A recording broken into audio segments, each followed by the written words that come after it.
পঞ্চম শ্রেণীর শিক্ষার্থীদের প্রাথমিক ও ইবতেদায়ী শিক্ষা সমাপনী পরীক্ষা শুরু হয়েছে আজ। অংশ নিচ্ছে ৩২,৫৪,৫১৪ জন শিক্ষার্থী। প্রথম দিন অনুষ্ঠিত হয়েছে ইংরেজি পরীক্ষা।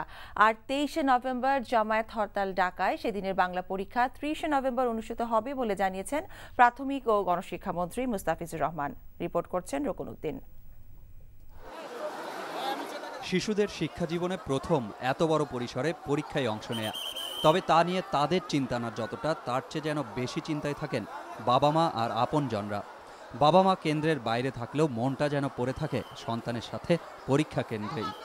এর মধ্যেই সোমবার হরতালের ঘোষণা আসায় খানিকটা উদ্বিগ্ন হয়ে পড়েন অনেকেই। রাজধানীর একটি কেন্দ্র পরিদর্শনে এলে প্রাথমিক ও গণশিক্ষা মন্ত্রীর সাথেও আলাপ করেন এই বিষয়ে। তখনই মন্ত্রী জানান, হরতালের কারণে সোমবারের বাংলা পরীক্ষা অনুষ্ঠিত হবে ৩০ নভেম্বর। সেই অস্থিরতা নাই। কোনো একটা জায়গায় একটা দুষ্ট লোক, যে কোনো একটা, আমার সেন্টারের সংখ্যা কত সারা বাংলাদেশের? অসংখ্য।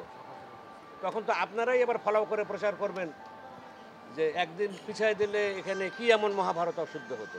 তা আমাদের কালকের পরীক্ষা কোনো কারণে, যদি আমরা অনিবার্য কারণে একদিন পিছিয়ে নেই, ২৯ তারিখে শেষ হওয়ার কথা, ওই পরীক্ষাটাকে ৩০-এ নিয়ে গেলাম, এমন তো কোনো বিষয় নেই। আর পরীক্ষার প্রশ্ন ফাঁস রোধে এবছর আরও কৌশলী হয়েছেন বলেও জানান মন্ত্রী। ৮টা গ্রুপে ভাগ করেছি বাংলাদেশকে, সমস্ত বিভাগে আলাদা আলাদা, কোন জেলায় কোনটা যাবে না যাবে এটা একটু কায়দা করে আর কি। আমাদের কিছু কিছু সিক্রেসি তো থাকতেই পারে। প্রশ্ন ফাঁস ঠেকানোর জন্য এটা যে যেভাবেই নেয়, আমি মনে করি যে আমাদের দেশে, বললাম তো, কিছু কিছু দুষ্ট মানুষ দুষ্ট বুদ্ধি নিয়ে অগ্রসর হয়, তো সেইটাকে কাভার করার জন্য আমরা আমাদেরও একটু পদ্ধতি বদল করছি মাত্র। এছাড়া ২০১৮ সাল থেকে প্রাথমিক শিক্ষা অষ্টম শ্রেণী পর্যন্ত নির্ধারণ করায় পঞ্চম ও অষ্টম শ্রেণীর শিক্ষা সমাপনী পরীক্ষা আলাদা আলাদাভাবে না নিয়ে একবারে নেওয়া যায় কিনা তাও ভেবে দেখা হচ্ছে বলে জানান মন্ত্রী। রকুনউদ্দিন, এনটিভি নিউজ, ঢাকা।